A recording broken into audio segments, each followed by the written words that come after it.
Përshëndetje të nderuar miqtë e mi, ja ku po ritakohemi sërish së bashku, tani të flasim për një treshe interesante, flasim për mirin, flasim për brikin, flasim për Kristin. Janë kjo treshja në fakt që ne kemi komentuar që do t'ishin pjesë e këtij kastit dhe kështu doli që t'jem pjesë e kastit të Big Brotherit. Okej, janë 3 banor shumë interesant, më duket një përzgjedhje shumë e bukur në fakt nga ana e produksionit për këto 3 banor, duket që do bëj një lojë shumë interesante. Miri hyri menjëherë në lojë, edhe uroj që ta ketë këtë energjinë gjatë gjithë kohës sepse kombinimi mes Kristit, Mirit edhe Brikenës më duket i bukur.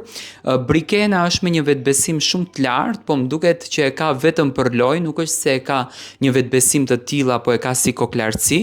Duket që është një vajzë që nëpërmjet vetbesimit, provokimit do t'i tërheqë djemt dhe për Kristin nuk kam se çfarë të them. Kristi është vlonjat, zakonisht vlonjatët brenda këtij formatit kanë qenë të suksesshëm, pres shumë energji, pres shumë pozitivitet nga ana e Kristit dhe jam i bindur që do të shkëlqej në këtë kast. Domethënë është një përzgjedhje shumë e bukur me këto 3 yjet e parë për të vazhduar të shohim yjet e tjerë. Çfarë komenti keni?